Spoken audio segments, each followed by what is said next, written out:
कि मन को बुरा बनाना है, आपको कुछ नहीं करना है, बस थोड़ा सावधान हो जाइए, बेहोश हो जाइए, हल्का सा मन को ढीला छोड़ दीजिए, आपको गलत रास्ते में ले चला जाएगा। इसलिए सदगुरु कहते हैं मन ही सुख दुख का कारण है, मन ही सभी समस्याओं का कारण है, दूसरा कुछ नहीं है।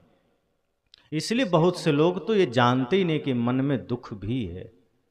संसार में कितने लोग हैं जो उसी के साथ जीना शुरू कर देते हैं, दुख के साथ। ये मान बैठते हैं कि यही हमारी नियति है, हम इससे मुक्त हो ही नहीं सकते, सबके जीवन में ये दुख है, ये मान करके हम उसी में जीने लगते हैं।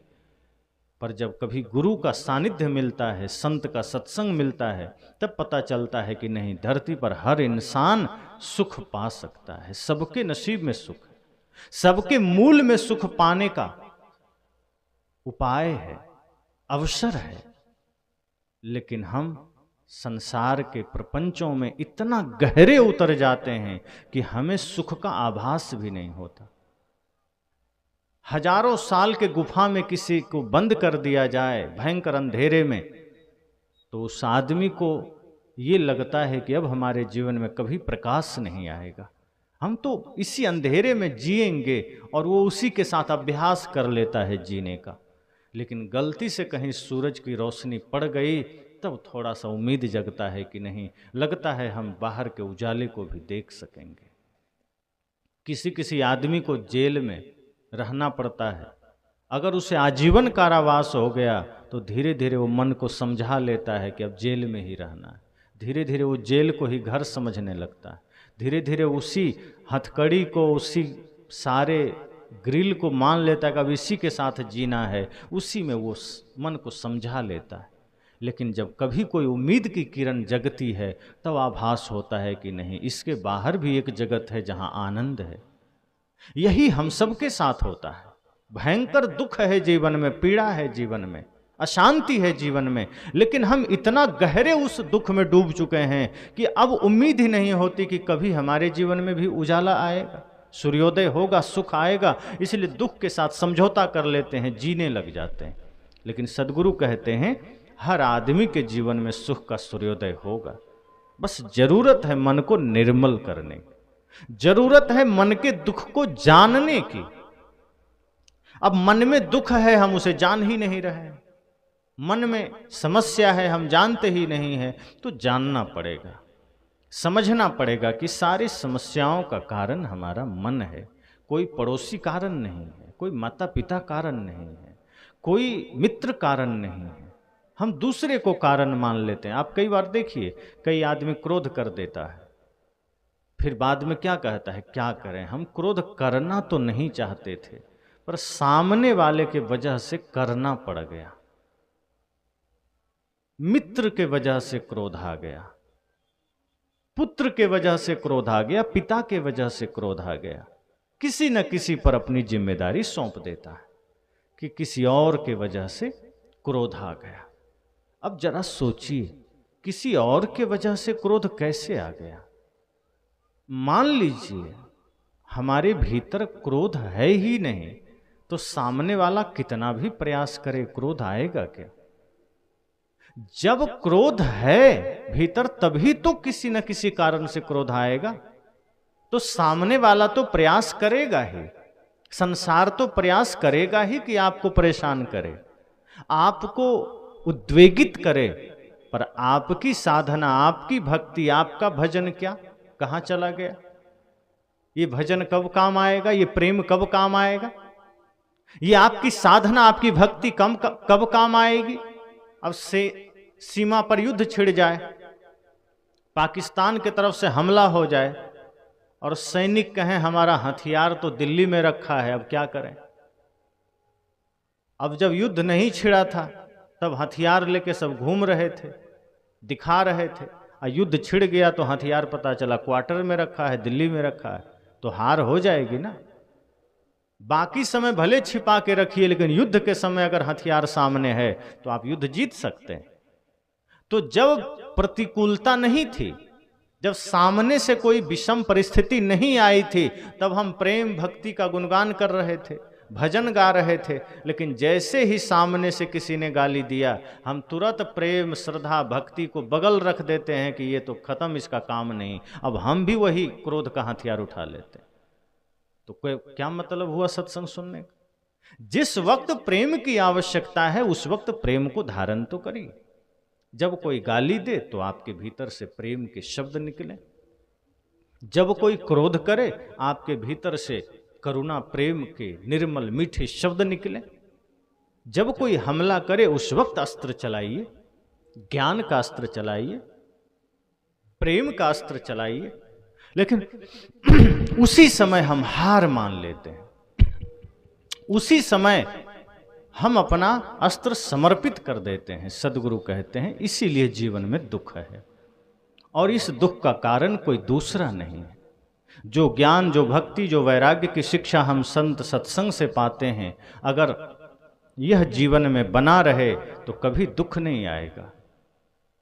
सत्संग में हम आए और सत्संग में जो हमने सुना, अगर वो हमने आत्मसात कर लिया, काम बन जाएगा। लेकिन हम आत्मसात नहीं करते हैं, बहुत सी बातों को हम सिर्फ कंठस्थ कर लेते हैं। तो कंठस्थ का मतलब है जो कंठ में जाके स्थित हो गया। तो जो कंठस्थ होगा वो आचरण में नहीं उतरेगा, लेकिन जो आत्मसात हो जाएगा, हृदयस्थ हो जाएगा, वो आचरण में उतर आता है। इसलिए सद्गुरु कहते हैं ज्ञान की बातों को रटना मत, कंठस्थ मत करना, उसे समझना, उसे हृदयस्थ करना, तब वो आपके कर्म में उतरेगा, तब वो आपके आचरण में उतरेगा। यही ज्ञान की प्रमुखता है, यही ज्ञान की शक्ति है कि अगर आपके कर्म में उतर गया, वो ज्ञान आपको भी पूजनीय बना देगा, आपको भी अमर बना देगा। लेकिन अगर वो ज्ञान सिर्फ मस्तिष्क में रह गया, कंठ तक रह गया, फिर वो ज्ञान किसी काम का नहीं है, फिर वो सिर्फ दूसरे के लिए काम आ जाएगा। इसलिए सदैव यह प्रयास करिए कि मन हमारे दुख का कारण है, हमारे समस्याओं का कारण है, और इस मन को जब हम साध लेंगे, इस मन को जब सत्संग के द्वारा निर्मल कर लेंगे, दुख मिट जाएंगे। फिर किसी में शत्रुता नजर नहीं आएगी, फिर कोई क्रोध भी चाहेगा कि आपके भीतर दिला दें, आपको नहीं आएगा। अब भगवान बुद्ध रास्ते में जाते हैं, कितने लोग गाली दे देते हैं, कितने लोग अपशब्द कह देते हैं, लेकिन भगवान बुद्ध के चेहरे पर शांति है, चेहरे पर मुस्कुराहट है। कोई गाली भी दिया तो आप उसका जवाब नहीं दीजिए। कल मैंने कहा था कि समाज में हर तरह से आपको जीना पड़ेगा। कहीं आपको अपनों के बीच सिर भी झुका लेना है अगर प्रेम बना के रखना है। आप चाहते हैं घर ना टूटे, आप चाहते हैं समाज ना टूटे, तो अपने के बीच सिर भी झुका लीजिए। लेकिन अगर आप ये चाहते हैं कि नहीं टूटे तो टूटे, हम झुकेंगे नहीं, तो कदम कदम पर टूटेगा। क्योंकि घर परिवार संसार के टूटने का कारण ही हमारा अहंकार है, स्वार्थ है, और ये दो विकार जहाँ भी रहेंगे वो समाज, वो घर कभी संवर्धित नहीं रह सकता, व्यवस्थित नहीं रह सकता, संगठित नहीं रह सकता। इसलिए सद्गुरु कहते हैं कि जहाँ जैसी स्थिति आए स्वयं को बना लीजिए। अगर कहीं झुकना पड़े झुक जाइए, कहीं मौन रहना पड़े मौन हो जाइए, कहीं स्वीकारना पड़े स्वीकार लीजिए, लेकिन झगड़े का कारण मत बनिए। कारण अगर बनना है तो झगड़े मिटाने का कारण बनिए। कारण अगर बनना है तो अपने बच्चों के सुंदर भविष्य का कारण बनिए। कारण अगर बनना है तो अपने समाज के उत्थान का कारण बनिए। मैंने कल और भी कहा था कि जब भी हम कुछ गलत करते हैं तो वो सिर्फ हम अपने लिए नहीं करते, हम समाज के लिए भी करते हैं। क्योंकि जिस समाज, जिस राष्ट्र में हम रहते हैं, हमारी गलती का असर वहाँ भी होता है। इसलिए हम सबको जागरूक रहना है। तो मैंने कहा कि मन हमारे जीवन में सभी समस्याओं का कारण है, और ये हमें अंतिम समय तक समझ नहीं आता। हमें लगता है कि मन हमारा सहयोगी है, और ये मान करके हम मन के भरोसे बैठ जाते हैं। और जब मन के भरोसे हो जाते हैं तो मन अच्छा से चूना लगा देता है कि बहुत बढ़िया, अब तुम हमारे अंडर आए हो। फिर सब बदला एक ही बार चुका लेता है। मन इतना भयंकर है कहीं भी हल्की सी भूल हुई, चूक हुई, जगह मिली कि मन आपको लेके डूब जाएगा। इसलिए सद्गुरु कहते हैं कि अपने जीवन के प्रश्न को जानिए, अपने जीवन की समस्याओं को जानिए, दूसरे का मत जानिए। हम अपना तो नहीं जानते, दूसरे के जानने में लगे हैं। पड़ोसी के पास क्या है, हमारे पास पूरा विवरण आ जाता है। उसका बेटा क्या करता है, उसके पास धन कितना है, जमीन कितना है, पड़ोसी क्रोधी है कि लालची है, सब हमें पता है। हम चर्चा करते हैं कि अरे क्या कहे, हमारा पड़ोसी ठीक नहीं। वो धार्मिक आदमी होने का ढोंग करता है, उसके जीवन में धर्म थोड़े है। आदमी यही तो चर्चा करता है कि हमारा जो पड़ोसी है वो छली है, कपटी है, वो धार्मिक नहीं है।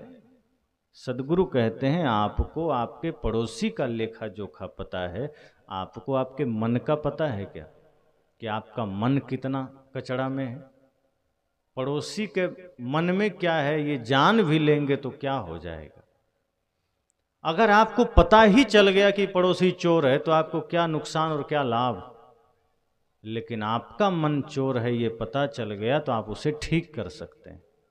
आपके जीवन में समस्या है ये पता चल गया तो आप उसे अच्छा कर सकते हैं, समाधान खोज सकते हैं, और इससे आपका ही मुक्ति संभव है। लेकिन दूसरे के विवरण को जानने में आपका कोई लाभ नहीं। हम दूसरे के बारे में जानना चाहते हैं, हम दूसरे के बारे में पता करना चाहते हैं। सद्गुरु कहते हैं यह जीवन आपको आपकी मुक्ति के लिए मिला है, ये जीवन आपको आपके बंधन को काटने के लिए मिला है, और इसके लिए सत्संग जरूरी है। इसी सत्संग से आपको पता भी चलेगा कि मन हमारा कहाँ ले जा रहा है, मन क्या कर रहा है। जैसे आप कभी दर्पण के सामने जाते हैं और अक्सर जब घर से बाहर निकलना हो तो आदमी दर्पण के सामने जाता ही जाता है, कहीं भी घर से बाहर निकलना हो। घर में जब तक थे फटा हुआ बनियान था, चिंता नहीं थी। कपड़े कहीं से फटे थे, ज़्यादा चिंता नहीं थी। टूटी हुई चप्पल थी, चिंता नहीं थी। बाल बिखरे हुए थे, आपको ध्यान नहीं था। कहीं चेहरे में कोई दाग लगे थे, आपको ध्यान नहीं था। लेकिन जैसे ही पता चला कि आपको बाहर जाना है तो आप तुरंत दर्पण के सामने चले जाते हैं। आप देखते हैं, बाल ठीक कर लेते हैं कि बाल ठीक होने चाहिए। आप चेहरा देखते हैं कि गाल में कोई दाग तो नहीं है, आप उसे ठीक कर लेते हैं। कपड़े फटे ना हो, आप बढ़िया कपड़ा पहन लेते हैं। नीचे नज़र डालते हैं कि चप्पल तो ठीक है, अगर टूटा है तुरंत नया चप्पल निकाल लेते हैं, बढ़िया चप्पल, तब घर से बाहर निकलते हैं। तो दर्पण के सामने आपने शरीर को देखा और शरीर में कोई दोष नजर आया, आपने ठीक कर लिया। लेकिन सद्गुरु कहते हैं कि विवेक की आंख से एक बार सत्संग के दर्पण में, ज्ञान के दर्पण में अपना मन भी देख लीजिए, और मन में कोई दाग है कि नहीं, मन में कोई कचरा है कि नहीं, ये देख लीजिए। और लगे कि मन में कोई दाग है तो फिर उस अवस्था में घर से बाहर मत जाइए। शरीर में कोई दाग रह गया तो ज़्यादा दुख की बात नहीं है, चिंता की बात नहीं है। कपड़े फटे पहन के निकल गए, पुराने पहन के निकल गए, ज़्यादा चिंता की बात नहीं है।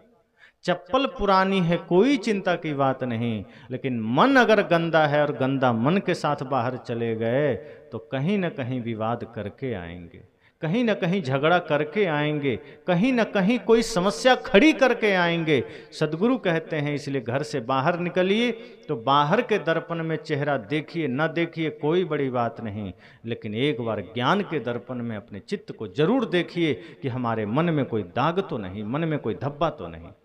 अगर मन में कोई दाग है और मन के दाग के साथ बाहर चले गए तो समझना आपकी यात्रा बिगड़ गई। फिर आप किसी न किसी विवाद का कारण बनकर आएंगे, आप किसी न किसी समस्या का कारण बनकर आएंगे। आपके जीवन के दुख का कारण आपका कपड़ा नहीं है, आपका चप्पल नहीं है। आपके जीवन के समस्या का कारण आपकी गरीबी नहीं है, बल्कि आपके जीवन की समस्या का कारण आपका मन है। बाहर से गरीबी आ जाए या गरीबी है, उससे आपको कोई दुखी नहीं होना है, क्योंकि सुख का आधार अमीरी नहीं है, व्यवस्था का आधार अमीरी है। अमीरी है तो व्यवस्था बड़ी की जा सकती है, साधन जुटाए जा सकते हैं, पर इस भूल में मत रहिए कि अमीरी आ जाएगी तो सुख बढ़ जाएगा। सुख और दुख का आधार अमीरी गरीबी है ही नहीं।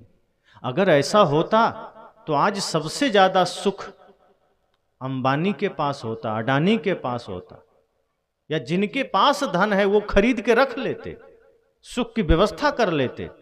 लेकिन आप देखिए कि जो जितने धनी हैं उन्हें उतना ही नींद की गोलियां लेनी पड़ रही है सुख से सोने के लिए, लेकिन जो जितना गरीब है वो उतना खर्राटा मार के सो रहा है। तो जो सुख से सो जाए वो अमीर है, कि जिसके पास नींद की गोलियां लेनी पड़े वो अमीर है। मन तो आपको बाहर दिखाएगा कि उसके पास गाड़ी है, बंगला है, बढ़िया जमीन है, पैसे हैं, इसलिए वो अमीर है, पर अमीरी सिर्फ व्यवस्था का कारण बन जाती है, अमीरी सिर्फ साधन जुटा देती है, लेकिन अमीरी कभी शांति का कारण नहीं बनती। ऐसा होता तो उस समय दुर्योधन सुखी हो जाता, रामायण में रावण सुखी हो जाता, पर महाभारत में विदुर सुखी हो जाते हैं जिनके पास झोपड़ी है, रामायण में शबरी सुखी हो जाती हैं जिनके पास झोपड़ी है। और हम सोचते हैं कि ये अमीरी और गरीबी ही हमारे दुख का कारण है। अब देखिए कितने लोग गरीब होते हैं, मैं कई बार देखा।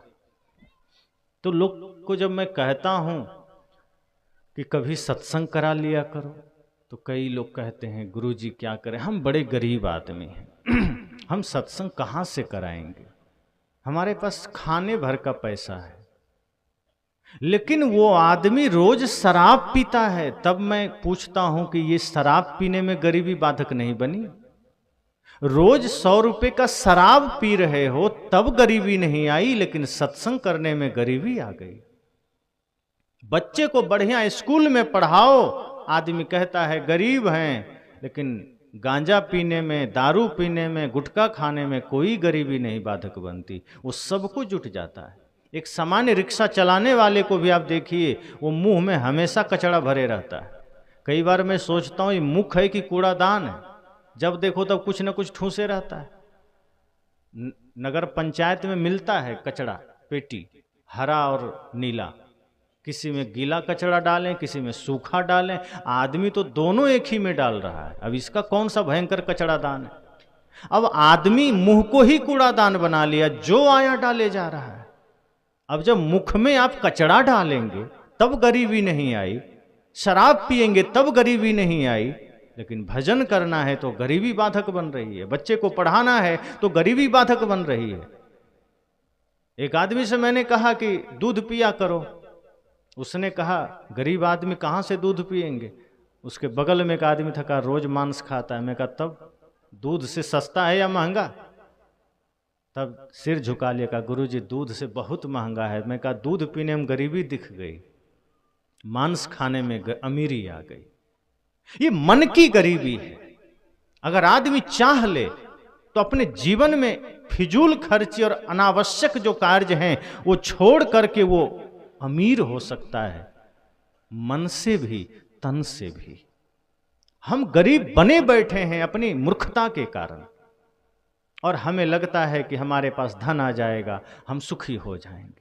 जिनके पास धन है उन्हें लगता है थोड़ा और धन आ जाएगा तब सुखी हो जाएंगे। जिनके पास थोड़ा और आ गया, अब आप पूछिए जाके मुकेश अंबानी से कि तुम सुखी हो इतना धन पाकर? वो कहता है नहीं, अभी हम चाहते हैं कि बिल गेट्स और एलन मस्क को भी पछाड़ दें तब सुखी होंगे। और एलन मस्क जो दुनिया का सबसे धनी आदमी, उससे पूछे तुम सुखी हो? वो कहता अभी नहीं, अभी हम सोचते हैं सब देश में हमारा ही सारा प्रोडक्ट चले तब सुखी होंगे। दुख कहीं से भी खड़ा हो जाता है, कितना भी धन आ जाए सुख नहीं आता, वो और भयंकर दुख लेकर आता है, और फिर उसकी चोट और भयंकर होती है। आपको लगता है अमीरी आएगी तो दुख कम होगा, जितनी अमीरी बढ़ती जाएगी दुख का मात्रा उतना बढ़ता जाता है। जैसे किसी चीज की ऊंचाई बढ़ती जाती है उतनी ही खाई भी बढ़ती जाती है, इसी तरह ये अमीरी का दिखावा है। वो जितना बढ़ेगी उतना दुख का मात्रा भी बढ़ेगा। अगर आप साधारण हैं तो थोड़ा सा दुख का थपेड़ा पड़ेगा, थोड़ा सा अमीरी बढ़ी तो वही थपेड़ा जोर से पड़ेगा। इसलिए सदगुरु कहते हैं ये बाहरी अमीरी गरीबी छोड़िए, ये तो बाहरी चीजें हैं। कोई श्रम किया, किसी का कुछ संस्कार जगा, अधिक धन इकट्ठा कर लिया। वास्तव में आपके जीवन में सच्चा धन आपका भक्ति है। जिसके जीवन में भक्ति है उससे बड़ा दौलतमंद कोई नहीं। इसलिए सदगुरु कबीर ने कहा कि अरब खरब लो दर्ब है उदय अस्तलो राज, भक्ति महात्म ना तुले ये सब कौने काज। कहा कि सब कुछ है किसी के पास, अरब खरब का दौलत है, अरबों खरबों का, हजारों लाखों करोड़ों का नहीं, अरबों खरबों का। उदय से अस्त तक राज्य है। कहा जाता है अंग्रेजों के जमाने में जब पूरे दुनिया पर उसका कब्जा था तो उसके जमाने में सूर्यास्त नहीं होता था। मतलब जापान से लेकर उधर अमेरिका तक उसी का शासन था, तो जहां भी होता था कहीं न कहीं सूर्योदय होता ही होता था। तो इतना राज्य अगर किसी के पास है उदय से अस्त तक, तब भी सदगुरु कहते हैं भक्ति महात्म ना तुले। जहां भक्ति है उसके महात्म के आगे ये तुलना में ही नहीं है। बराबरी तो छोड़ दो, ये सब कौने काज, क्योंकि ये कितना भी विस्तार बाहर का है, ये शरीर के लिए है, और शरीर ही एक दिन मिट्टी में मिल जाएगा, तो उसकी तुलना क्या करना।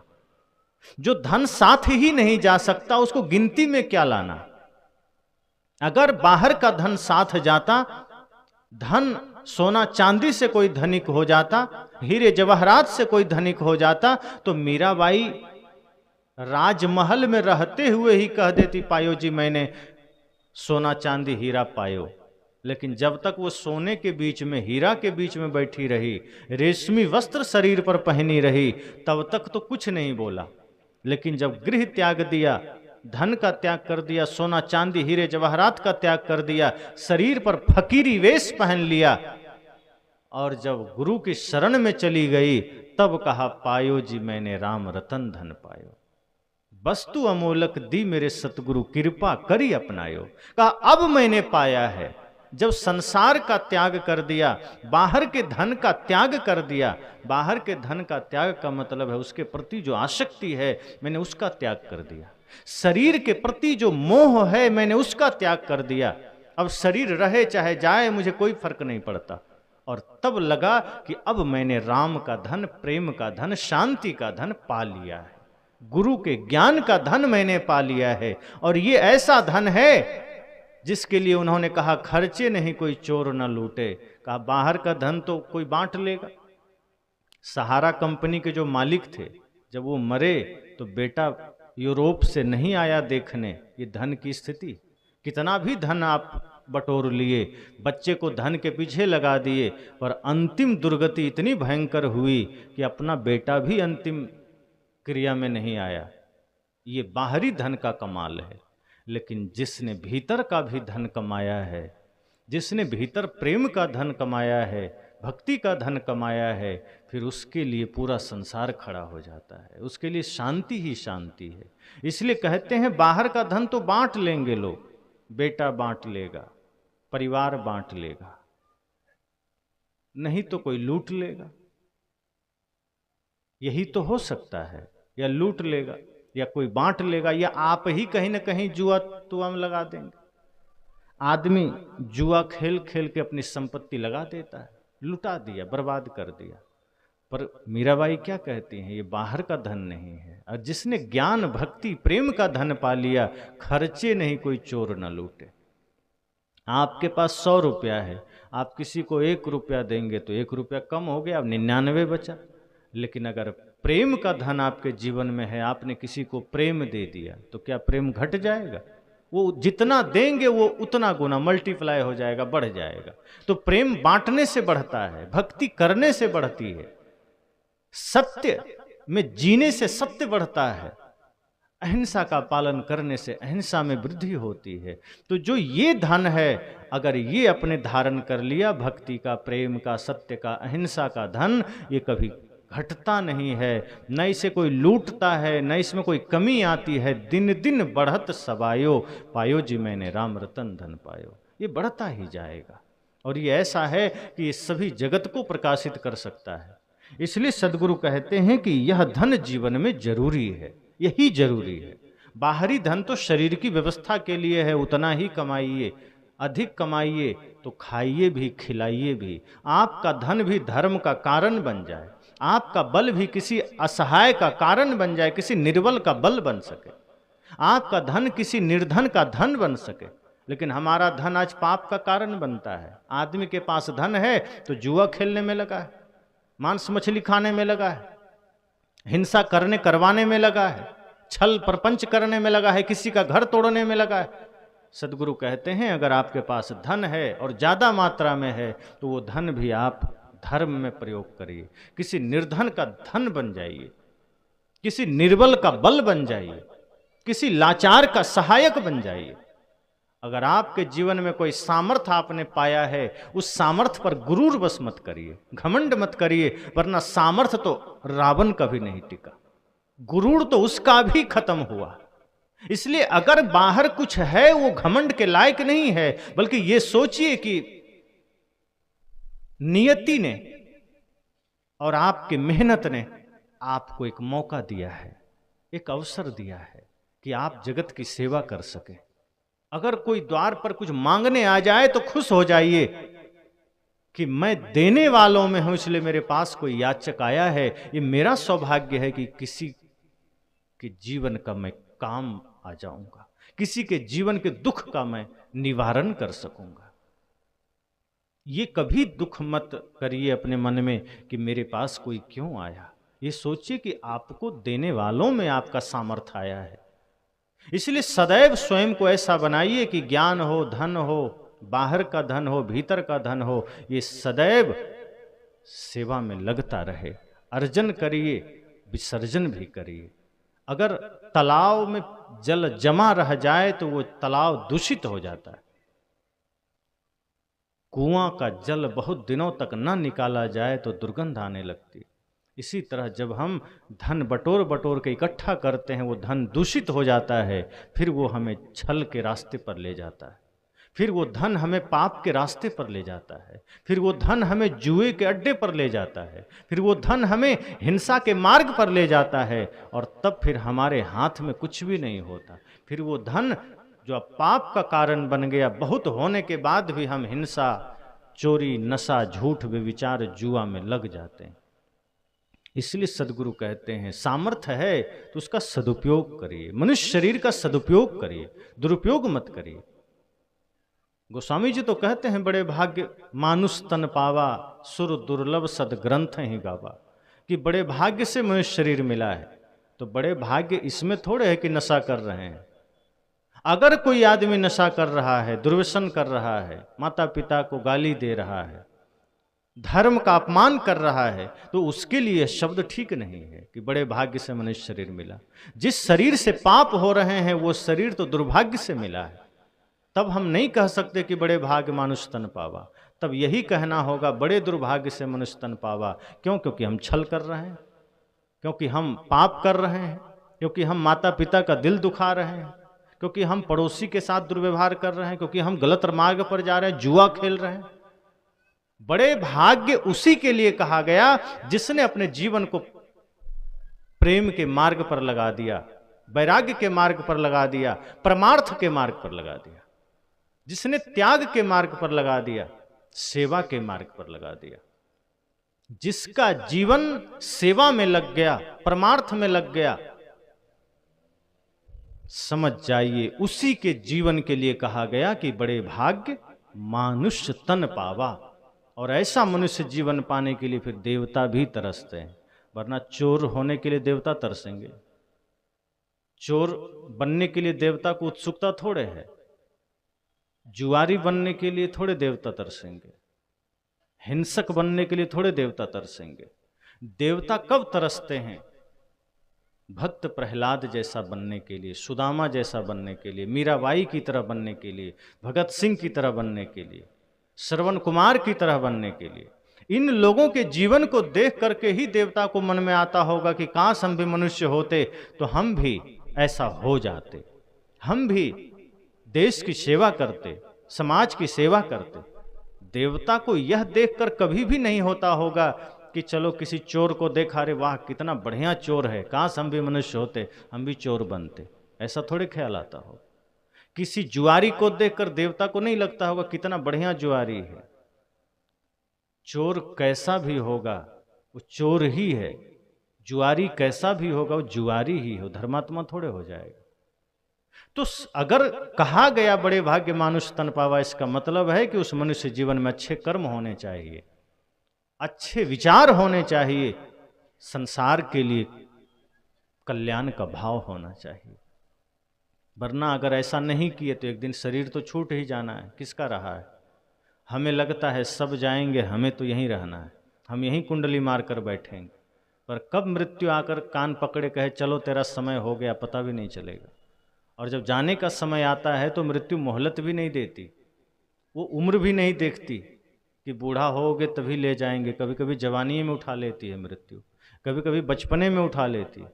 सदगुरु कहते हैं सदैव अगर पाप के मार्ग से बचना है तो मौत को भी याद रखना, स्मरण रखना कि एक दिन शरीर को जाना भी है। इस शरीर मिला है, जैसे किसी बच्चे का एग्जाम होता है, परीक्षा होती है 3 घंटे के लिए, तो कॉपी दे दी जाती है और शिक्षक अर्थात जो परीक्षा लेने वाले महोदय होते हैं उनका ध्यान घड़ी पर चला जाता है कि मान लो 10 बजे दिया, 1 बजे कॉपी ले लेनी है। अब बच्चे उस बीच में लिखें ना लिखें, वो पूरा 1 घंटे में लिख दें कि 2 घंटे में लिख दें कि 3 घंटे में लिख दें कि ना लिख पाएं, परीक्षक महोदय को कोई लेना देना नहीं है। वो 1 बजे का कॉपियां वापिस कर लेंगे, जो नहीं लिख पाया है उसका भी छीन लेंगे। यही हमारे जीवन के साथ हमें भी 3 घंटे का समय मिल गया है, बचपन का, जवानी का, बुढ़ापे का। अब वहां तो तय है कि 3 घंटे से पहले नहीं लिया जाएगा, पर ये जो मृत्यु ने जो हमें समय दिया है इसमें कोई तय नहीं है कि 3 घंटा आपको मिल जाएगा। लगता तो है 3 घंटा मिला है, पर यहां 3 घंटा तय नहीं है। बाहर तो तय है कि 3 घंटा से पहले परीक्षक आपकी कॉपी नहीं ले सकता है, लेगा तो वही सस्पेंड हो जाएगा। वहां 3 घंटा आपको पूरा मिलेगा, उतना में तो आप लिख ही देंगे, नहीं लिखे तो दुर्भाग्य। लेकिन जीवन के परीक्षा में ऐसा नहीं है। वो 3 घंटा से पहले भी आपका जीवन लिया जा सकता है वापिस। हो सकता है पहला घंटा शुरू ही हो और छीन लिया जाए। सोचिए कितना नश्वर है जीवन, और ऐसा होता है। कई बच्चे का जन्म होता है और वो 1-2 महीने में यहां से विदाई हो जाती है। कई का जन्म हुआ और 6 महीने में विदाई हो गई, और कई तो गर्भ में ही मर करके बाहर आता है, अर्थात वो उसकी परीक्षा शुरू भी नहीं हुई और उसकी कॉपी छीन ली गई। इतना नश्वर जीवन है। सदगुरु कहते हैं फिर कहां दौड़े चले जा रहे, फिर क्यों सोच रहे हो कि यहीं कुंडली मारकर बैठना है। जिस जीवन में आप हैं, दुनिया का सबसे नश्वर चीज आपके पास है, यह शरीर, और इसका कोई पता नहीं है, कुछ भी मालूम नहीं है कि यह शरीर कब तक टिकेगा। इसलिए बेहोशी नहीं चाहिए, जागरण चाहिए कि शरीर साधन है, हमें मिला है।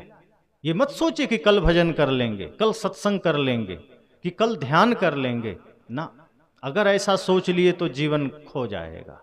फिर समझ जाना कि हाथ से निकल गया समय। आज इसी क्षण अगर गुरु का सानिध्य मिल गया, सत्संग मिल गया, समझ जाइए आज ही हमें जग जाना है, भजन में लग जाना है। संसार का भी काम होता रहे, भजन भी चलता रहे। तन से काम, मन से राम, कहीं कबीर सरय दो काम।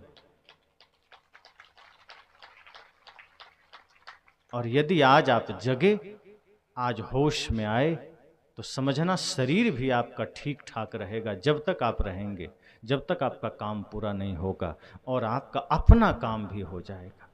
वरना हाथ पछताना पड़ेगा, मलना पड़ेगा। फिर आपको लगेगा कि थोड़ा मोहलत मिल जाता, हम कल्याण का काम कर लेते। क्योंकि अब जब समय है करने का, शक्ति है शरीर में, तो टाल दिया कल पर। मैंने कहा था ना कि कहीं सत्संग हो तो आदमी कहता है कल कर लेंगे, और कहीं राशन बंट रहा हो तो आज ही ले आएंगे, कहीं ऑर्केस्ट्रा हो रहा हो तो आदमी, जवान तो जवान, बूढ़े भी पहुंच जाते हैं छिप के कि चलो आज आनंद ले ही लें, लेकिन सत्संग हो रहा हो तो आदमी सोचता है 3 दिन में है, तीसरा दिन चलेंगे। सदगुरु कहते हैं कभी कल पर मत टाल देना। जो चीज शुभ को तो कम से कम कल पर मत टालिए, शुभ कार्य को आज ही कर लीजिए। ये मत सोचिए कि अभी हम छोटे हैं या अभी हमारी उम्र क्या है भजन करने का। तो संसार में कुछ भी करने का उम्र अगर है तो भजन करने का तो सबसे पहले है, क्योंकि मनुष्य देह भजन के लिए ही मिला है, मुक्ति पथ पर चलने के लिए ही मिला है। हम इसको ही छोड़कर बाकी सब कर लेते हैं, भक्ति ही बस नहीं करते जिसके लिए शरीर वास्तव में मिला है। इस शरीर भक्ति के लिए मिला है, अगर भक्ति के लिए नहीं मिलता तो कीट पतिंगों का शरीर मिल जाता, सांप छुछुंदर कुत्ता बिल्ली का शरीर मिल जाता, उसमें भक्ति नहीं कर सकते। लेकिन मनुष्य शरीर मिलता ही भक्ति के लिए है, और मनुष्य शरीर में आकर हम भक्ति ही नहीं करते हैं, सब कर लेते हैं। इसलिए कभी भी किसी कार्य को, अच्छे कार्य को कल पर न टालिए। जीवन बड़ा नश्वर है, क्षणभंगुर है, कब विदा हो जाए कोई नहीं जानता, कब हमसे छीन जाए कोई नहीं जानता, कब अंतिम घड़ी आ जाए कोई नहीं जानता। लेकिन आदमी क्या करता है, भजन कल कर लेंगे, संसार का काम आज कर लेंगे। अच्छे काम को हम कल पर टाल देते हैं, बुरे काम को आज कर लेते हैं। और इतना ही नहीं, सत्संग को, भजन को, दान को, धर्म को, पुण्य को, परमार्थ को कल पर टालते तो हैं ही, साथ साथ ये भी करते हैं कि जब करने का अवसर आता है तो मुहूर्त निकलवाते हैं कि देखो बढ़िया दिन है कि नहीं, तब सत्संग करेंगे। जो सत्संग खुद सब कुछ बढ़िया कर देता है उसके लिए हम बढ़िया दिन खोज रहे हैं। सत्संग तो स्वयं बढ़िया है, उसके लिए क्या बढ़िया दिन खोजना। जब समय मिले सत्संग कर लीजिए, वो खुद सब बढ़िया हो जाता है। कुछ बढ़िया काम करना है, शादी विवाह भी लोग मुहूर्त देख के करता है कि जो मुहूर्त में होगा तभी करेंगे। सारे शुभ कार्य हम मुहूर्त देखते हैं लेकिन धरती का जितना अशुभ कार्य है सब बिना मुहूर्त देखे होता है। कोई चोर कभी भी पंडित जी के पास नहीं जाता, पंडित जी थोड़ा देख लीजिए बढ़िया दिन होगा तो आज चोरी करेंगे। कभी सुना है आपने? उसको बड़ा कॉन्फिडेंस है अपने चोरी पर कि हम कभी भी करेंगे, सफल हो जाएंगे, पंडित जी से पतरा दिखाने की जरूरत नहीं। वो अपने चोरी काम में एकदम निपुण है। वो जानता है कि हम जिस समय निकल जाएंगे कुछ ना कुछ हाथ मार के ही लौटेंगे, हमको पतरा देखने की जरूरत नहीं। नशेड़ी कभी नहीं कहता कि थोड़ा सा देख दीजिए हमारा हाथ या पतरा, आज हम शराब पीने जा रहे हैं, बढ़िया मुहूर्त होगा तभी पिएंगे। सुना है कभी? कभी कोई नहीं कहता कि हम किसी का गला काटने जा रहे हैं, पंडित जी थोड़ा देख लीजिए शुभ मुहूर्त है कि नहीं। शुभ मुहूर्त में किसी का गर्दन काटेंगे। धरती का सारा पाप बिना मुहूर्त देखे हो रहा है और सब हो रहा है। लेकिन जब पुण्य करने का मौका आया, धर्म करने का मौका आया, सत्संग करने का मौका आया तो हम मंडराने लगते हैं पंडित जी के पीछे, देख दीजिए थोड़ा पतरा, अच्छा काम करने जा रहे हैं। सदगुरु कहते हैं अच्छा काम का मतलब ही है कि आपने पहले ही संकल्प अच्छा कर लिया है, अच्छा करने जा रहे हैं, जब कर लो अच्छा हो ही जाएगा। मुहूर्त तो गलत के लिए देखो। क्रोध कर रहे हो, मुहूर्त देखते हैं क्या कि चलो अभी मुहूर्त है कि नहीं, बाद में क्रोध करेंगे। क्रोध बिना मुहूर्त के कर रहे हैं, झगड़ा बिना मुहूर्त के कर रहे हैं। लेकिन प्रेम करना हो, भजन करना हो, सत्संग करना हो, दान करना हो, हम मुहूर्त खोजने लगते हैं, पता नहीं मुहूर्त कैसा है। सदगुरु कहते हैं यही सब मन की बीमारियां हैं, मन की समस्याएं हैं जो हमें सदैव अच्छे कार्यों में बाधित करती है कि हम अच्छा कर ही ना सकें। एक बाहर का जंजाल है, शास्त्रों का जाल, ठग गुरु लोगों का जाल, और भीतर मन का जाल, ये सब मिल करके आपको रोक देता है।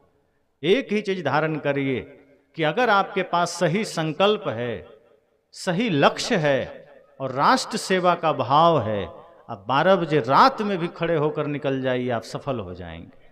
लेकिन अगर मन में पाप है तो कभी भी करिएगा, उसमें आप हो सकता है बाहर से दिखेगा सफल हो गए, पर भीतर आपने बहुत बड़ा पाप का पोटली जमा कर लिया।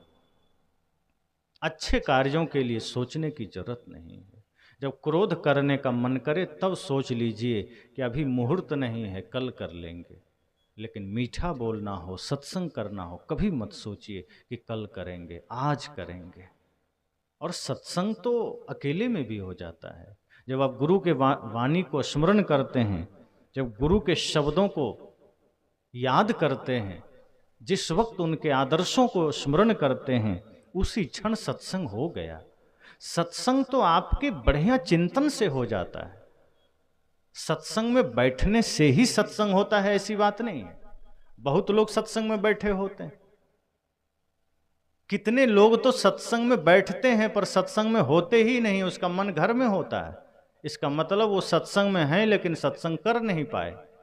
अब हैं सत्संग में, अब सोच रहे हैं घर में पता नहीं बेटा क्या कर रहा होगा, बहू क्या कर रही होगी, पड़ोसी क्या कर रहा होगा, जानवर को भोजन दिया कि नहीं दिया, दुनिया भर की चीज़ें याद आने लगी, खेत की, खलिहान की, दुकान की। बैठे हैं सत्संग में, ख्याल घर का आ रहा है। बैठे हैं सत्संग में, स्मरण मित्र का हो रहा है। तो आप बैठे हैं लेकिन आप बैठे कहाँ हैं?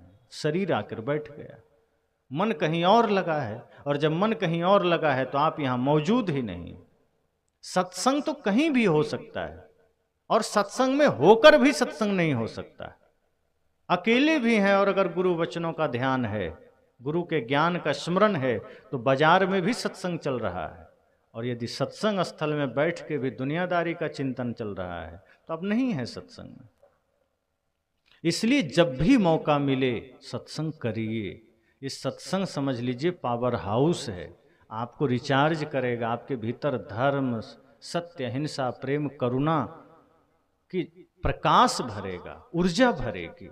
जिसके जीवन में प्रेम की ऊर्जा है, सत्य की ऊर्जा है, वो आदमी सदैव सफल होता है, वो आदमी सदैव शांति में जीता है। दुनिया की कोई शक्ति उसे झुका नहीं सकती है, दुनिया की कोई शक्ति उसे परेशान नहीं कर सकती। परेशान वही आदमी होता है जो कहता है गुरुजी हम भक्ति तो करते हैं लेकिन क्या करें, बड़ा परेशान है, फिर वो भक्ति करता ही नहीं। कोई कहे कि सूर्योदय तो है लेकिन हमें दिख नहीं रहा है, तो आप क्या कहेंगे कि या तो सूर्योदय हुआ ही नहीं होगा या फिर ये आदमी अंधा होगा। यही दो बात हो सकती है, तीसरा कोई कारण नहीं होगा। अगर कोई कहे मैं भक्ति करता हूं फिर भी जीवन में समस्या है, फिर भी माया से हार जाता हूं, इसका मतलब या तो भक्ति ही नहीं किया या फिर ये पहले से हारा हुआ है, ये पहले से समस्या में है। करने के तरीके में भेद हो सकता है। वास्तव में हृदय में अगर ज्ञान का दिया जल जाए तो सारे अंधेरे मिट सकते हैं। इसलिए मौका मिला है, इस सत्संग एक अवसर है।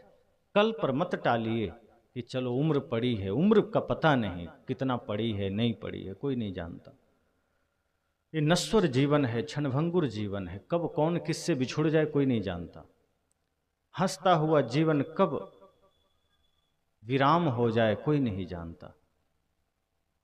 इसलिए सत्संग का अवसर जब भी मिले, सत्संग का सानिध्य जब भी मिले, सब काम छोड़ के जरूर चले जाइए और सुनिए।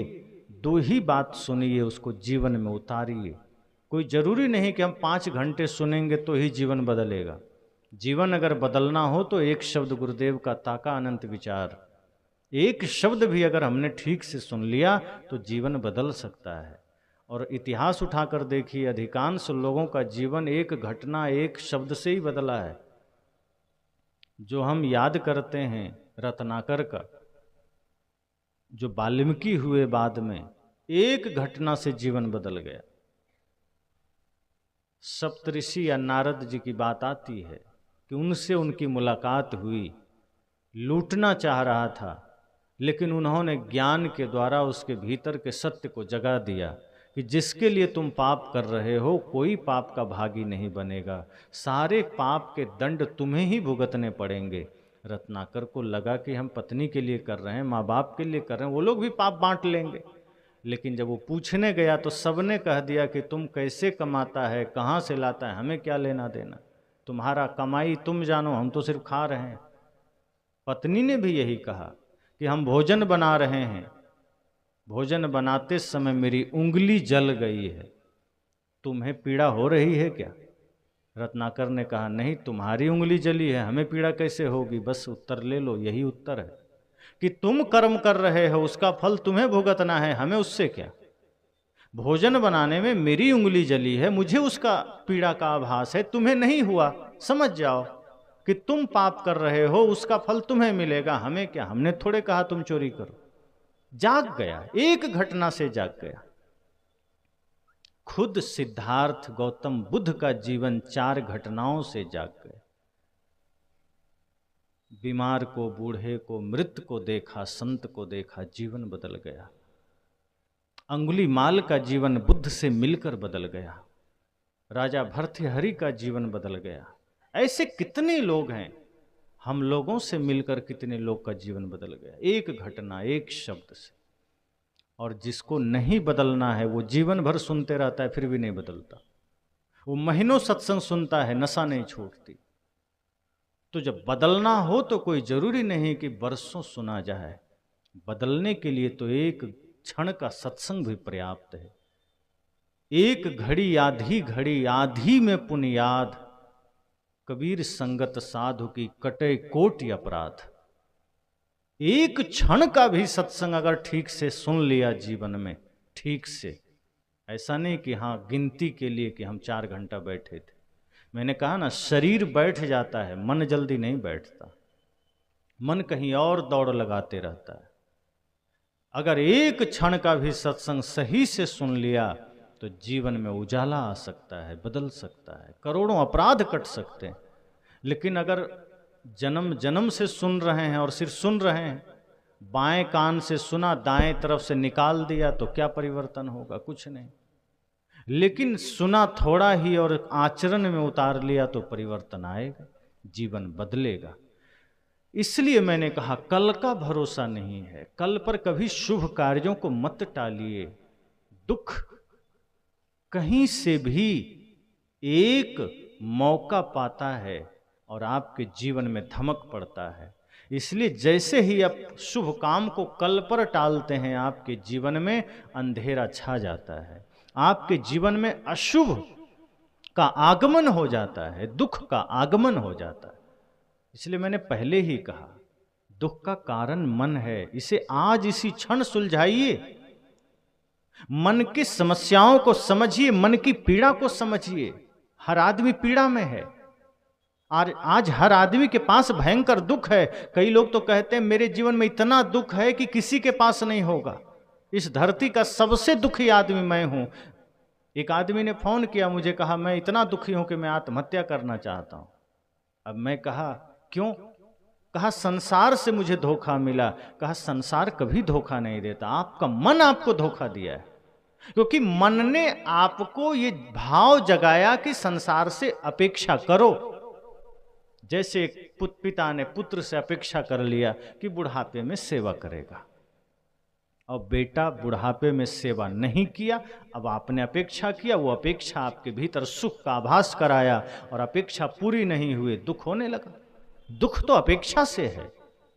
आपने अपेक्षा किया कि पत्नी से सुख मिलेगा, सुख नहीं मिला, अपेक्षा दुख का कारण बन गया। आपने अपेक्षा किया मित्र से कि मित्र हमें सम्मान देगा, मित्र ने थोड़ा सम्मान कम दिया, दुख का कारण हो गया। आपने अपेक्षा कर लिया कि किसी के घर जाऊंगा, बढ़िया कुर्सी पर बैठने देगा, वो चटाई ला के दे दिया, आप दुखी हो गए, क्योंकि आप अपेक्षा कुर्सी का किए थे। अपेक्षा दुख का कारण है। तो जैसे ही अपेक्षा का भाव जगा, दुख शुरू हो गया। कोई दूसरा दुख नहीं देता, कोई दूसरा पीड़ा नहीं देता। मित्र नहीं दिया दुख, पत्नी नहीं दी दुख, पिता ने दुख नहीं दिया, पड़ोसियों ने दुख नहीं दिया, मन ने दिया है। मन ने ही आपके भीतर वो ख्वाहिश पैदा कर दी अपेक्षा का। और जब मन में ख्वाहिशें पैदा होती है, अपेक्षाएं पैदा होती है, दुख का जन्म हो जाता है। दुख आपका मन देता है, किसी और के द्वारा नहीं मिलता।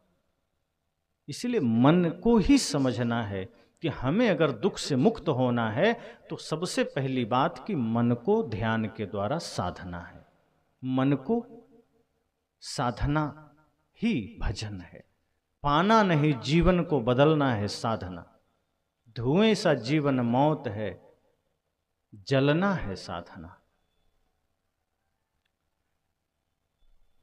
मंदिर में हम बहुत गए पर तन यह मंदिर नहीं बना, व्यर्थ शिवालय में जाना यदि मन शिव सुंदर नहीं बना। पर की पीड़ा में मोम सा पिघलना है साधना, पाना नहीं जीवन को बदलना है साधना। आप मंदिर जाइए, लेकिन जब मंदिर से लौटिए तो अपने शरीर को भी मंदिर बना लीजिए। मैंने कहा था ना बीच में कि हमने शरीर को कूड़ादान बना लिया। कैसे? कहीं गुटखा डाल दिया, कहीं सिगरेट खींच लिया, कहीं तंबाकू डाल दिया, कहीं मांस मछली अंडा डाल दिया। ये शरीर आपका देवालय है, मंदिर है। जैसे मंदिर के द्वार पर आप गांव का सारा कचरा जमा कर दें तो कोई भी आदमी प्रवेश नहीं कर सकता, फिर उसे लगेगा मैं मंदिर के नाम पर कबाड़ खाने में आ गया। यही हम सब ने शरीर के साथ किया है। शरीर है मंदिर, शरीर है तपोभूमि, और इसके दरवाजे पर ही मुख्य दरवाजा है।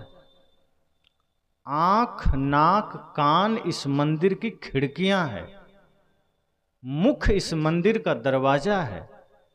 तो जिस दरवाजे को पवित्र रखना था उसमें नशा डाल दिया, दुर्व्यसन डाल दिया, गलत खान पान डाल दिया, और सोचते हैं जीवन में दुख क्यों है। तो जो शरीर मंदिर है, जिसे मंदिर की तरह पवित्र रखना था, उसमें आपने कूड़ादान बना करके कुछ भी डाल दिया।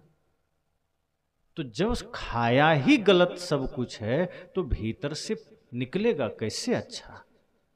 जैसा खाएंगे अन्न वैसा बनेगा मन, जैसा पिएंगे पानी वैसी होगी वाणी, जैसा करेंगे संग वैसा चढ़ेगा रंग।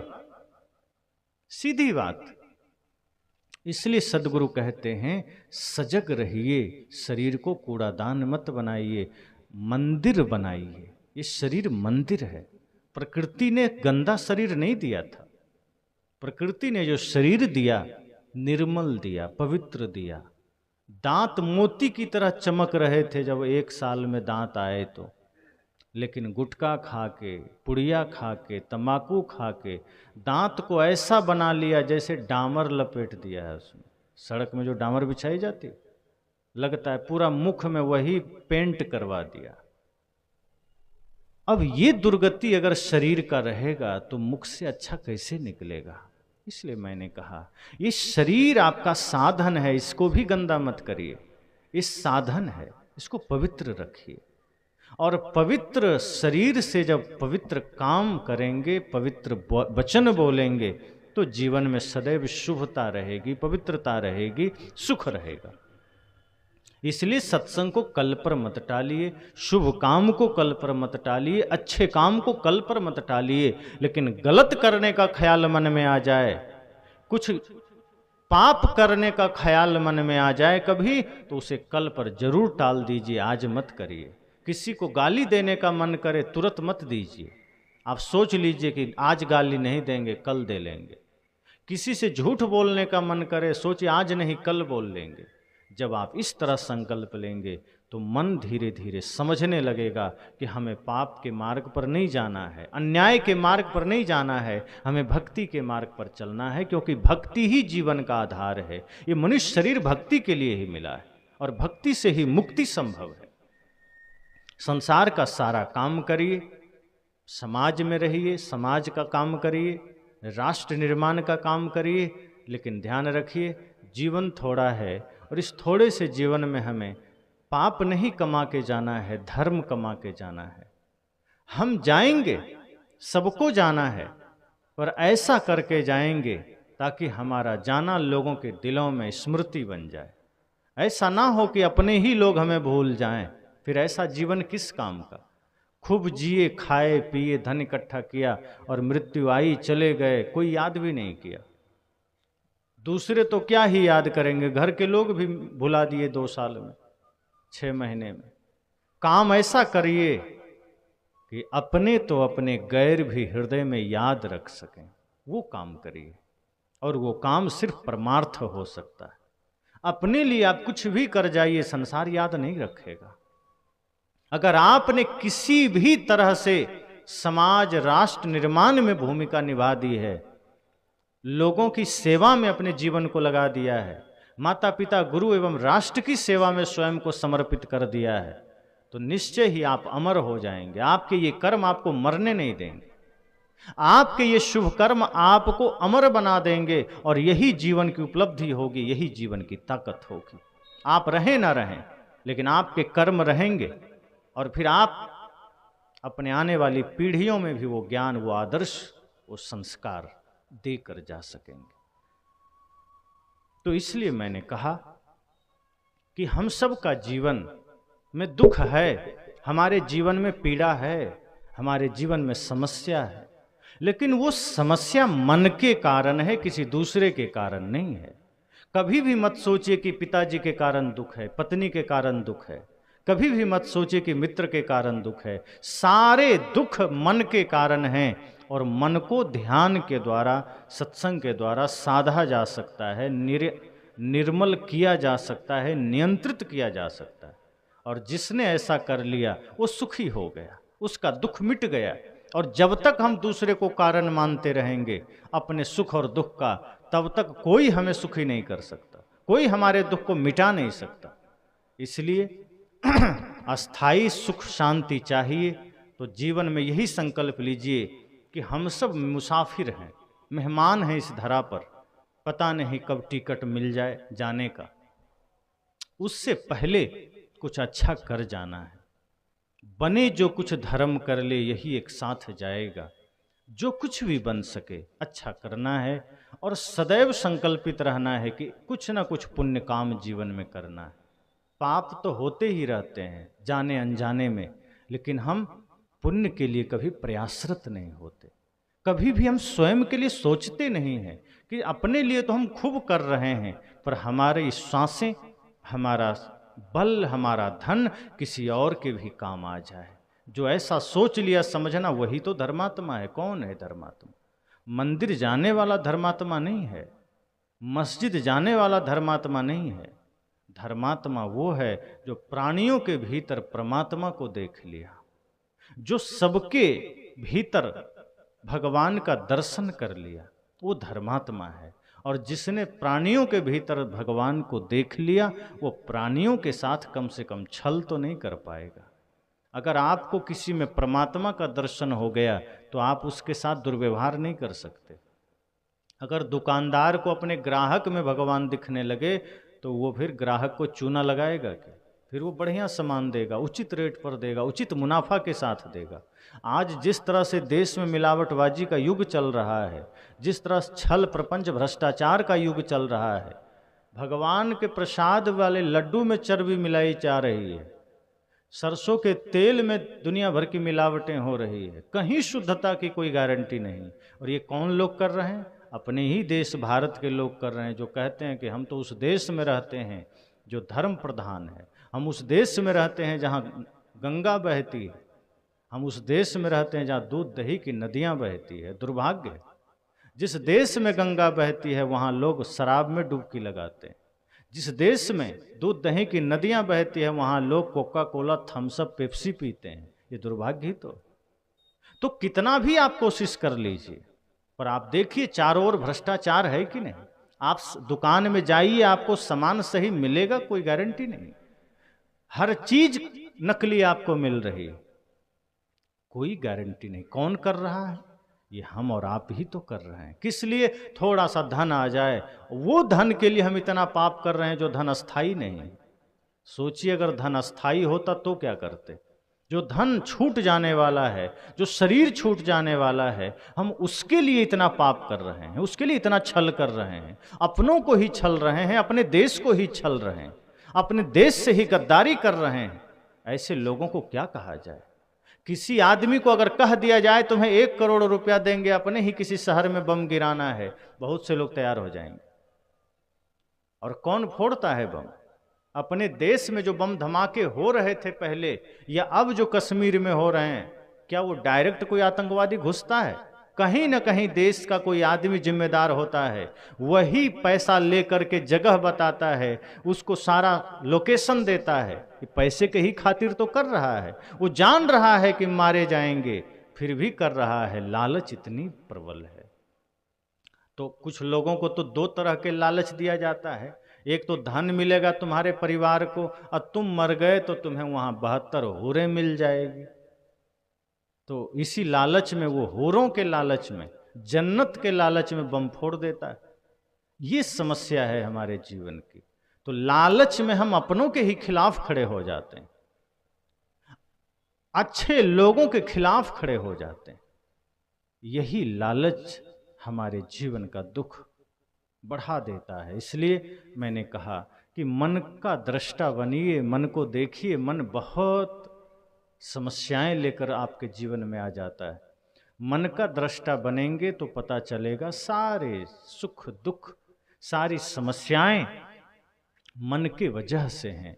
जिस दिन मन को साफ कर लिया, मन निर्मल हो गया, शीतल हो गया, फिर जीवन में कोई दुख नहीं, कोई क्लेश नहीं।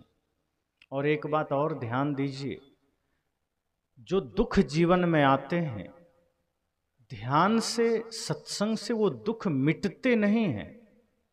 क्या होते हैं? जब आप ध्यान करते हैं, सत्संग करते हैं, आपका मन सकारात्मक हो जाता है, आपके भीतर आध्यात्मिक शक्ति जागृत हो जाती है। फिर आप इतना मनोबल से मजबूत हो जाते हैं, भीतर से आप इतने शक्तिशाली हो जाते हैं कि दुख आते भी हैं वो तिनके के समान चले जाते हैं। फिर आप उसका दृष्टा बन जाते हैं, वो आपका कुछ कर नहीं पाता। सत्संग करने से कोई दुख नहीं मिटता, सत्संग करने से दुख को समझने की शक्ति मिल जाती है। जो कल तक दुख लग रहा था, सत्संग करने से वही दुख लगता है दुख है ही नहीं। दुख को भी आप सीढ़ियां बना लेते हैं, माध्यम बना लेते हैं, प्रतिकूलताओं को भी आप आधार बना लेते हैं। कितने लोग हैं समाज में जिनके जीवन में विषम परिस्थितियां आती है, लेकिन उस विषम परिस्थिति को ही वो आधार बना करके सफलता के शिखर पर चढ़ जाते हैं। ऐसे ही जब हम भक्ति करते हैं, ध्यान करते हैं, तो हमें इतना सूत्र मिल जाता है, इतनी शक्ति मिल जाती है कि हम उस दुख को भी सुख का साधन बना लेते हैं। फिर हम विपत्तियों को भी अपने जीवन के सुख का आधार बना लेते हैं। जिस प्रकार सीढ़ी होती है घर में, तो आप नीचे से ऊपर चले जाते हैं और उसी सीढ़ी से ऊपर से नीचे आ जाते हैं। अलग सीढ़ी थोड़े लगानी पड़ती है कि चलो एक सीढ़ी लगाया, अब पहले चढ़ने के लिए, दूसरा लगाएंगे उतरने के लिए। सीढ़ी एक ही है, आप चढ़ भी सकते हैं, उतर भी सकते हैं। इसी तरह से आप सकारात्मक शक्ति जागृत करेंगे अपने भीतर, अपने मन को सकारात्मक बनाएंगे, उसी से आप परम शांति में चले जाएंगे। नकारात्मक बनाएंगे, उसी मन के द्वारा नरक में चले जाएंगे। करना कुछ नहीं, सिर्फ मन में शुभ शक्ति को जागृत करना है, सकारात्मक शक्ति को जागृत करना है। तो इस दूसरे दिन के सत्संग में हम सबको यह समझना है, जानना है कि हम सत्संग सुने, थोड़ा ही सुने, पर उसको जीवन में उतारें, और जो शुभ काम है उसे आज करें, कल पर ना टालें। जो समस्या है उसको समझने का प्रयास करें, गुरु संत सज्जन के सानिध्य में जाएं। अगर मन में कोई पीड़ा है, मन में कोई समस्या है, उसे मिटाइए। मन की समस्या ध्यान से मिटेगी, नाम जप से नहीं मिटेगी, गंगा में नहाने से नहीं मिटेगी, हवन करने से नहीं मिटेगी, वो सत्संग और ध्यान से मिटेगी। जब आप सत्संग में बैठेंगे, ध्यान में बैठेंगे, तो मन के पीड़ा से आप मुक्त होंगे। तो मन तो है दुख का कारण, मन तो है पीड़ा का कारण, लेकिन उस पीड़ा को मिटाना भी आपको ही है, वो तीर्थों में नहीं मिटेगा। तो समझना यही है कि कल जीवन रहे न रहे, हम संसार के सारे काम आज करने को तत्पर हैं, और भजन का काम कल पर करना है, कल पर टालना है। सत्संग कल पर टाल दे रहे हैं, शुभ काम कल पर टाल दे रहे हैं, शुभ के लिए मुहूर्त की तलाश कर रहे हैं। कभी भी शुभ कार्य के लिए मुहूर्त मत देखिए, जिस दिन इच्छा करे कर लीजिए। अगर आप 12 बजे रात में आंख मलते हुए अपने दरवाजे पर जमीन में दशहरी आम का पौधा लगा देंगे तो 2-4-5 साल में आपको मीठे फल खाने को जरूर मिलेंगे। ऐसा नहीं कि नहीं मिलेंगे, लेकिन आप विधि विधान के साथ, सत्यनारायण व्रत की कथा के साथ, गीता मंत्र उच्चार करते हुए, गायत्री मंत्र का जाप करते हुए दरवाजे पर बबूल का पौधा लगा देंगे तो 2-4 साल के बाद पैर में कांटे गड़ सकते हैं, आम नहीं मिलेंगे। आप जो करेंगे सच्चे मन से वो सच्चा काम होगा, लेकिन गंदे मन से प्रार्थना गाते हुए करें, गलत काम करें कि चलो हम तो भगवान का नाम लेकर कर लेते हैं, पूजा करके कर लेते हैं, लेकिन अगर ध्येय गलत है, कर्म गलत है, उसका फल कभी अच्छा नहीं हो सकता। फल अच्छा तभी होगा जब कर्म अच्छा होगा। इसलिए मैंने कहा कि जो शुभ है उसे कल पर मत टालिए। इच्छा हो गया सत्संग करना है तो मत सोचिए कि हमें पत्रा देखना पड़ेगा, पंडित जी से दिन दिखाना पड़ेगा। मन में संकल्प शुभता का आया, आप कर लीजिए, सफल हो जाएंगे।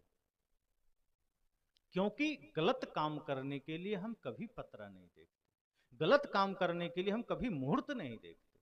किसी चोर ने आज तक पंडित जी से नहीं पूछा कि हमें चोरी करना है, बढ़िया सा दिन तारीख बता दीजिए। किसी हिंसक आदमी ने नहीं कहा कि हमें किसी की हत्या करनी है, जरा बता दीजिए तारीख कब करें। नशा करनी है, जरा बता दीजिए मुहूर्त, किस घड़ी में शराब पिए, कोई कहा क्या? सास बहू के झगड़े हैं, कभी आपने जाके दिखाया पंडित जी से कि जरा पतरा देखिए किस दिन दोनों में झगड़ा ठीक रहेगा? जब मन आया झगड़ लिए किसी बात पर। झगड़े में आप सफल हो जा रहे हैं कभी भी, और शुभ काम करने के लिए आप असफल हो जाएंगे। ये मन सिर्फ नचा रहा है आपको।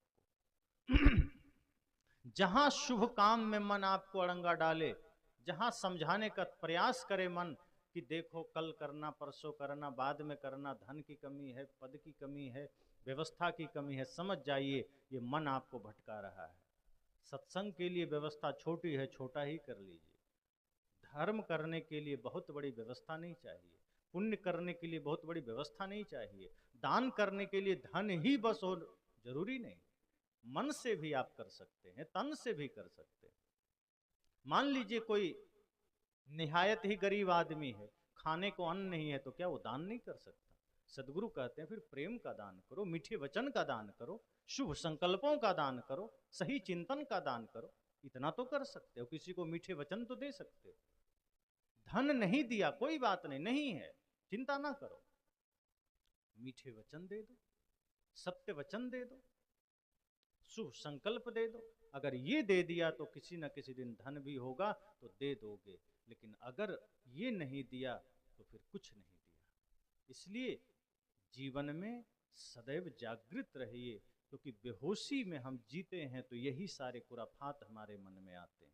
हम गलत काम में लगते हैं, गलत दृश्यों में लगते हैं, गलत चिंतन में लगते हैं, और उसी में लगते लगते अचानक ख्याल आता है कि चलो थोड़ा पाप कटाने के लिए मंदिर चलते हैं, फिर मंदिर चले जाते हैं।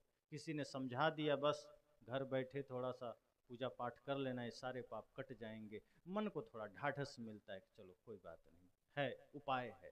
और हमारे ऐसे ऐसे लोग हैं समाज में जो आपको उपाय भी दिखा देते हैं कि पाप करते रहो, हमारे पास उपाय है, हम ठीक कर देंगे। कितने ऐसे लोग हैं। इसलिए लेकिन सजग होना है, कर्म सही करना है, और उसके लिए मन का सही होना जरूरी है, क्योंकि मन ही सारी समस्याओं का जड़ है। तो जब मन निर्मल तो समझिए सब कुछ सही, फिर आप जिस घड़ी भी चाहेंगे उसी समय पुण्य हो सकता है, कल पर नहीं टालेंगे। फिर आप ये नहीं सोचेंगे कि चलो कल सत्संग करेंगे, कल भजन करेंगे, कल ध्यान करेंगे, कल मीठा बोलेंगे, फिर आज ही करेंगे। कभी किसी कारण से गुस्सा आ गया, फिर आप टाल देंगे कि नहीं मुझे नहीं करना। जब आप जागृत रहेंगे तो गलत जब भी ख्याल मन में आएगा, गलत चिंतन मन में आएगा, धीरे से भीतर की जो आत्मशक्ति है वो खड़ी होगी कि नहीं इसको मत आने दो, ये तुम्हें बर्बाद करेगी। मन प्रयास करेगा लाने का, लेकिन आपका आत्मबल इतना सजग हो उठेगा, आपकी चेतना इतनी जागृत हो उठेगी कि मन का नहीं चलेगा वहां। फिर अभी हमारी चेतना सोई हुई है, आत्मशक्ति सोई हुई है, इसलिए मन का चल रहा है। आप सोए हुए हैं इसलिए कोई भी कुछ करके चला जाता है। जिस दिन समाज जग जाएगा, बाहर भी कोई आपके बीच आकर के तांडव नहीं कर सकता। और जिस दिन मानव की चेतना जग जाएगी, मन भीतर आकर के तांडव नहीं कर सकता। इतना ध्यान रखें। मन तांडव तभी करता है, मन प्रपंच तभी लाता है जब आप सो जाते हैं, आपके भीतर मूर्छा आ जाती है। और ये सत्संग उसी मूर्छा का उपाय है। मूर्छा से मुक्ति का साधन है ये सत्संग। सदगुरु कबीर का सत्संग का अर्थ ही है जहां प्रतिपल प्रति क्षण जागरण का संदेश हो। बेहोशी में पड़ा हुआ इंसान को ज्ञान के सतह पर लाने का उपक्रम है यह सत्संग, जहां से आपको जागृत करके सत्य के धरातल पर खड़ा कर दिया गया कि अब आप संसार में चलिए। एक जागा हुआ व्यक्ति किसी भी समाज में किसी भी जगह जा सकता है, कोई उसका नुकसान नहीं कर सकता, कभी वो भटक नहीं सकता है। पर सोया हुआ आदमी अगर तीर्थ में भी बैठा है तो कभी भी पाप हो सकता है। सोया हुआ आदमी अगर सत्संग में बैठा है वहां भी भूल हो सकती है, और होती है। बहुत लोग सत्संग में आते हैं, ऐसे भी लोग उसमें आ जाते हैं जो जाते समय अपना टूटा हुआ चप्पल छोड़ देते हैं, दूसरे का नया पहन के निकल जाते हैं। वो आते ही इसीलिए, वो यहां भी सोए हुए अवस्था में आते हैं। ऐसे लोग तो कहते हैं कि अगर साल में 10 सत्संग मिल गया तो हमारे जूते चप्पल कभी पुराने नहीं होते। मतलब है कि वो यही करने ही जाते हैं। तो सत्संग जो किसी के लिए जागृत केंद्र है, किसी के लिए ये सब भी बन जाता है। जूता चप्पल परिवर्तन केंद्र भी बन जाता है। कुछ लोग इसी ध्येय से आते हैं, कुछ लोग सिर्फ खाने आ जाते हैं। लेकिन अधिकांश ऐसी स्थितियां हमारे जीवन में तभी आती है जब हम बेहोशी में जीते हैं। जहां भी थोड़ा सा भी होश जगा, थोड़ी सी भी चेतना जगी और ये भान हुआ कि मृत्यु अटल है, इस शरीर तो छिनेगा ही, फिर इस शरीर से इतने पाप करने का औचित्य क्या है, अर्थ क्या है, प्रयोजन क्या है। चलो स्थिर रहता तो लूट लाट करके घर भर लेते, पर जो शरीर खुद मिट जाना है उसके लिए इतने पाप क्यों? क्यों ना पुण्य कमा कर चलें, क्यों ना हृदय में प्रेम के दिए जला कर चलें, क्यों ना सबके भीतर प्रेम की गंगा बहा कर चलें। क्यों ये हम झूठ फरेब छल प्रपंच का कचरा फैला कर जा रहे हैं? ये करके क्या पा लेंगे, क्या हासिल कर लेंगे? अच्छा हो जीवन को सजा के चलें, शरीर को सजा के देख लिया, घर को सजा के देख लिया, अच्छा हो चरित्र को सजा लें, मन को सजा लें, और जिसने मन को सजा लिया वही विजयी हो गया, वही अमर हो गया। इसी मंगल कामना के साथ वाणी को विराम देता हूं।